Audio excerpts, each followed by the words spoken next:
Hello, my name is Brother David Buer. I'm a Franciscan friar, and we're here at Poverello House. Poverello House is a daytime house of hospitality for homeless men. Each of our guests can come in one day a week. We're open Wednesdays through Sundays from 8 a.m. to 4 p.m. And each of our guests has an opportunity to have a nice breakfast, a nice lunch. They can do their laundry, take a shower, take a nap, read books from our library or the newspaper. It's a day of hospitality off of the streets in a home-like environment. And with me here today is George. George has been one of our guests from almost the beginning. Over 2 years, he's been a regular guest, coming one day a week. Poverello House is open 6 days a week, from Monday through Saturday, and it's from 12 noon till 5:30 to 4:30 in the afternoon. And we serve about 50 homeless people a day there.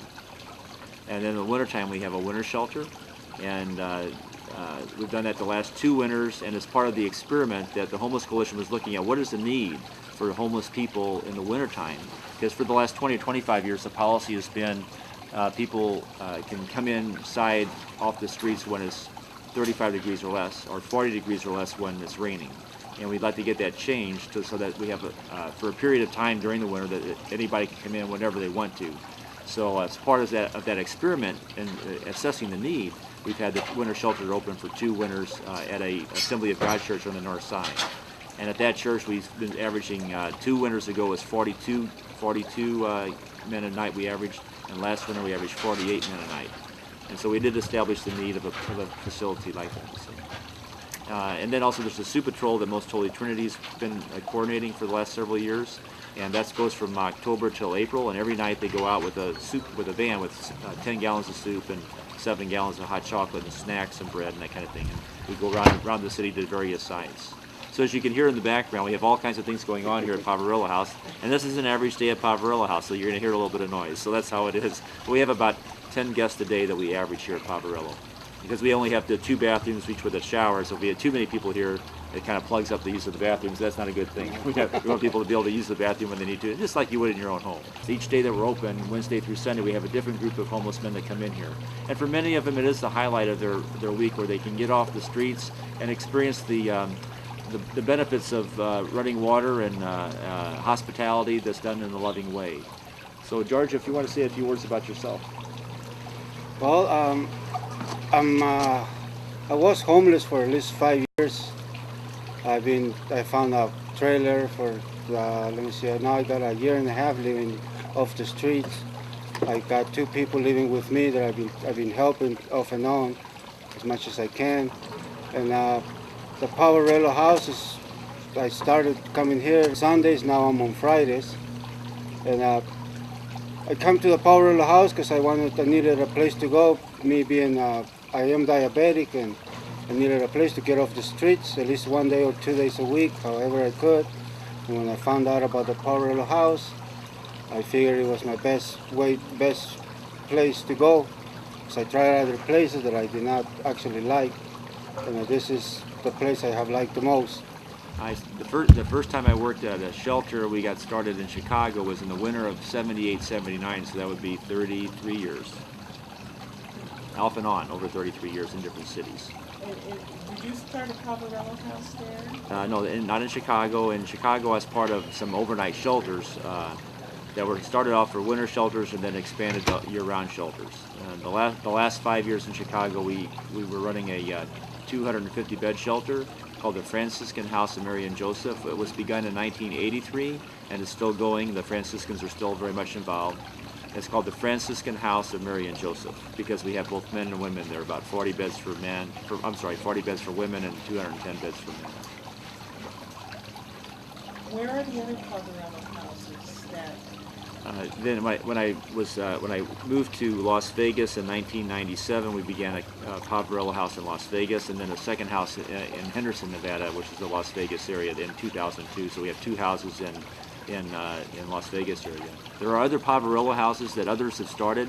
Poverello House is an Italian word that means the little poor man, and it was a term of endearment that the people of Italy gave to St. Francis when he walked the earth 800 years ago. They would say, "Here comes El Poverello, here comes the little poor man." It's a term of endearment. So this is very much in the Franciscan tradition that you're committed to. Very much so, very much so. Hopefully this is a home-like environment where people feel the love of God, and that it's expressed through the volunteers that we have that will help us out here.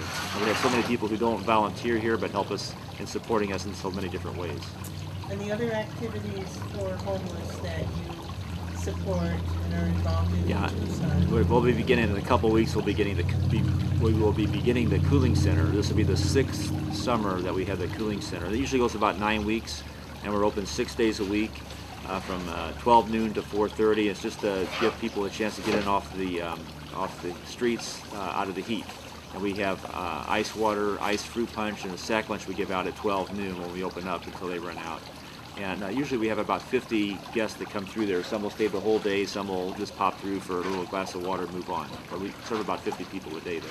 What are the most difficult tasks that you have to perform every day? Well, What gets in the way of your being able to do that? well, actually, the hardest task is staying clean. It's being eating, finding places to eat. Because I mean, like I said, for me, there's things that I have to do for myself. You know, I have to eat. I have to have my breakfast. I have to have a little snack. I have to have. It's things that some people don't understand. That it's very hard for a person to find or get when you're in the streets. You know, the street, and there's a lot of bad stuff in the streets. You know, before I got to the Poverello house, I just remembered I was at a library and I backed up into some cactus and I picked up a really bad infection on the back of my knee. As a matter of fact, that's how come my friend Richard, he's the one that told me that I should come to the Poverello house with him. And after that, I have been coming to the Poverello house ever since. So people find out about this just by word of mouth. Yeah, I think George explained how he heard about it was through a friend, and that often happens. And if we, again, there is the fluidity, so some people will stop coming after a while, and that makes room for others. So we don't really have a waiting list. We can usually get people worked in, but sometimes people have to wait a few weeks before we can get them worked in, before they can get assigned a day at Poverello. Just some general questions. What do you think is the least common thing known about the homeless community?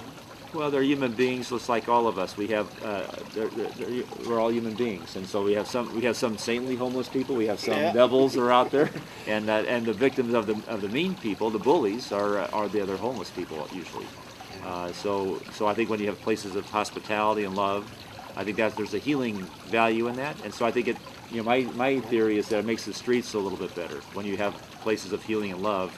That takes some of the edge off of the living on the streets. That people can start treating each other with even more respect and more concern for each other. So you're offering not just a place of respite, but a place of healing. Yeah, yes. And a loving environment. All of us, all human beings need love, and I think for all of us, when we have true love in our lives, it's a healing presence that's there. What do you think is the average age of homeless? I'd guess in the 40s on the streets. You know. I'm going to ask you another question. How do people treat you in general when they know that you're homeless? It varies with some people.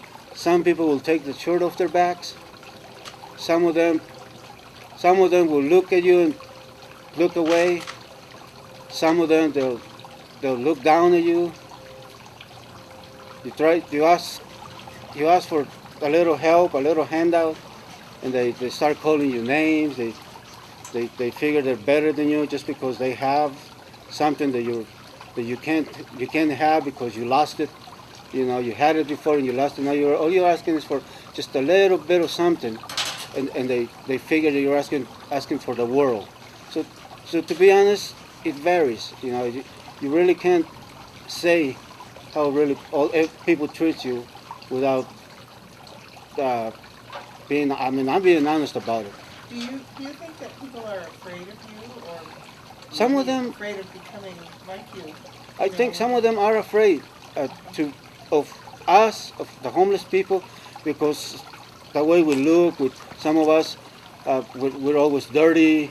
We don't because we don't we don't look for the resources that we have, that we can have. We don't look for them. Some of us don't look for them. Some of us do.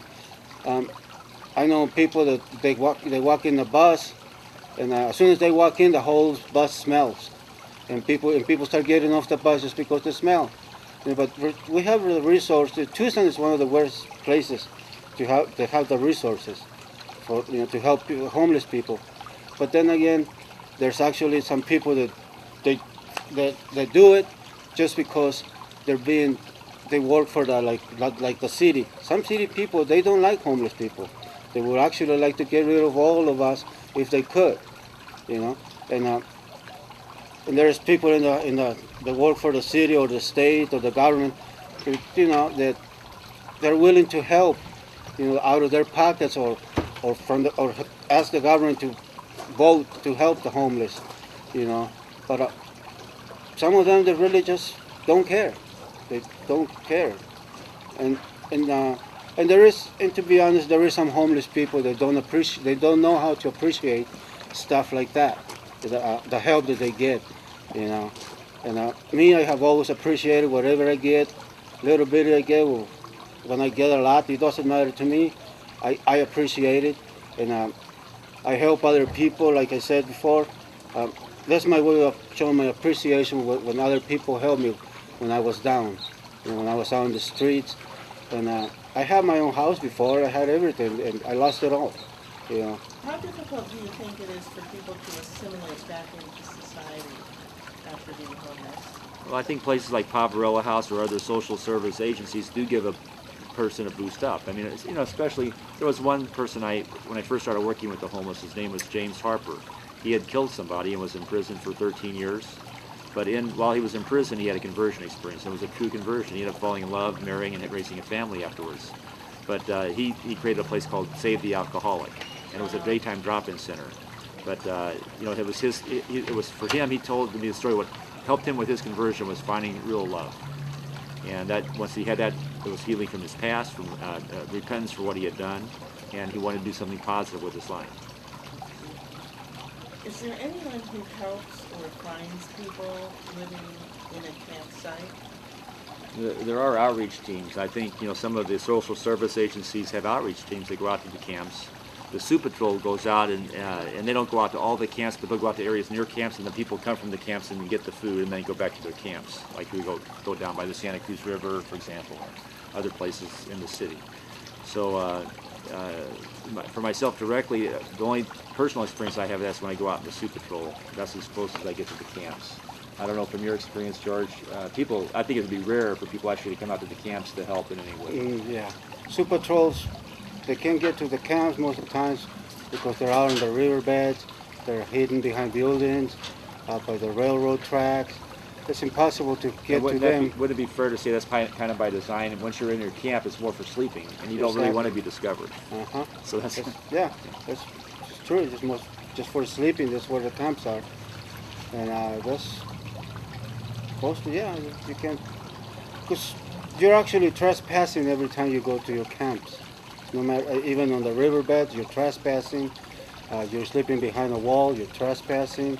You're sleeping wherever you go to sleep as a homeless person, you're trespassing. There's no place where you're not trespassing. And even if somebody tells you, yeah, you can sleep in my backyard or in my alley, that person tells you to sleep there, but the rest of the people, they're going to complain. Next thing you know, there's going to be a cop coming over and telling you that you're trespassing. And then you get a ticket or whatever. If the police officer is a nice person, he'll just slap you in the hands and let you go. But most of them will give you a ticket for trespassing. That's one of the main worries that we all have as homeless people, that we're trespassing and we know it. We know it, but we can't help it. We can't help it. it's one of the main things that we do worry about the most. Is trespassing, because we know we get caught, we're going to go to jail, and then we're going to have tickets that we cannot afford to pay. You know, because the government now, they don't want to put you behind bars. They want you to pay. They want money, money, money. You know, like before, they used to just say, hey, just do this time, and just set. Now they want the money. You know, we don't have the resources to make money. You know, especially when. Where do you get money besides asking for help from people? Are there any other sources Well, of money for you? Before that, I started coming to the Poverello House, and during coming, I would just collect cans, aluminum, whatever I could that I could sell, I would collect it, and hiding the stuff so other homeless people won't find it. That's one of the hardest things to do too. You know, I mean, because they're homeless and they see a big bag full of empty cans, they're going to take it. You know, and There's no way that you get any help from government, say, being diabetic or having an illness. well, I am getting the help now. I'm getting. I mean, I got access. They're giving me food stamps. Shelter. I have asked for shelter, and you know, I haven't gotten any shelter because I can't. You know, like I said, I cannot live in the streets being diabetic because anything can give me an infection instantly, and that could kill me. You know, just about anything. But I asked George, how much is your rent at the trailer that you've been in for a year and a half now? Yeah, it's 400. That's what your goal is. This is another thing. Because I'm helping other people. My rent went up from 350 to 400 When did that happen? about 2 months ago. And how about utilities? What's the utilities to keep It's included. That's included in the rent. So, Uh-huh. and you have no other chart. You don't have a telephone there or anything like that. So basically, your goal is to come up with that 400 a Yep. month. So And- that would be it. That's and- more than a 10% increase you had. Right. And like I said, you know, I've been off of work for since at least a couple of months, and I'm not the one paying the rent. It's the two people that are living with me. They've been helping me with that because I haven't really found a job again. You know, but it's tough. It's very tough. Yeah, I wanted to just ask you about your other involvements with homeless organization. I know you're part of a homeless coalition. The Tucson Planning Collaboration in Homelessness. No, Tucson Pima, so Tucson City of Tucson, County of Pima, Collaboration in Homelessness. That's the TPCH, and so I've been part of that for 5 years, and I'm on the Emergency Services Committee. And so the Emergency Services Committee is responsible for the Summer Sun Program and for the Winter Shelter Program. So. And are you something involved in a statewide or? Well, there is an annual meeting up in Phoenix. That's the Arizona Coalition in Homelessness, ACEH. So I've been a member of ACEH for several years. I try to make the annual meeting they have up in a statewide meeting that they have up in Phoenix. Thank you, Brother David, and thank you, George. You're welcome. Thank you. Hello. Eric. I'm gonna take care of this tree right now. You take care of a lot of other things too, don't you? A few things. So what are your tasks here? What part of your job? Well, I check the guys in the morning, and I keep the grounds up. Anything else that needs to be done. We always clean up. We keep a clean place. So I'm pretty good at the cleaning stuff, and I help out wherever. How many days a week are you here? I'm here all week. I live on site, but we're open 5 days a week. So Okay. Nice to meet you, Eric. yeah. Thank you.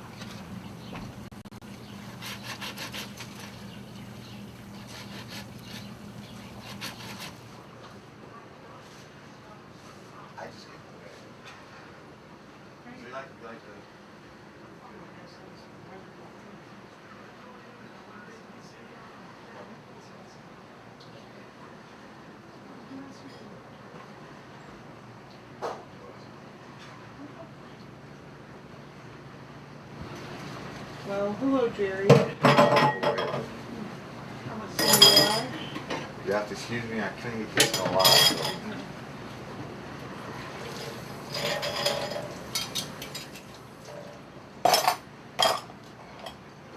so you do the cooking and Yes, I do breakfast, and we don't have the donations or the volunteers. They usually bring a lot of delicious meals to everybody. I fill in and cook whatever has to be done. They seem to like it either way. wow. Thank you very much. We tasted your wonderful lunch today. It was Thank you. delicious. Appreciate it. Thank you. It was great cook. One of my favorites. I just love cooking. As big as I am, I didn't starve, so I love to cook. So this place helps me out. What is this box behind? Carradine. One of the places donates sack lunches. So every day, what we try to do, we have sack lunches when they leave.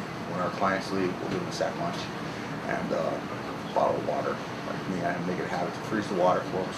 It's extremely hot out there right now, so actually a good cold sandwich and chips and cold water. So it goes a long way, especially a lot of our people are either walking or bike riding all the way across town just to get here and stuff. So it helps out a lot. That's great. And you said, is it who donates? As far as I believe it's Carradine. Carradine. Carradine. I believe that's the name of Okay. it. I'm new at it, so. Yeah. But they go to a lot of places that I do know they go to a lot of places, homeless shelters and stuff like that, to donate food and stuff too. These wonderful things too. That's wonderful. Are you here every day? Yes, I'm here Monday Wednesday through Sunday. Days we open, and I come in around 7 and start breakfast. We leave whenever everybody's done, everybody's satisfied, and they're on their way safely. Thank you. You're welcome.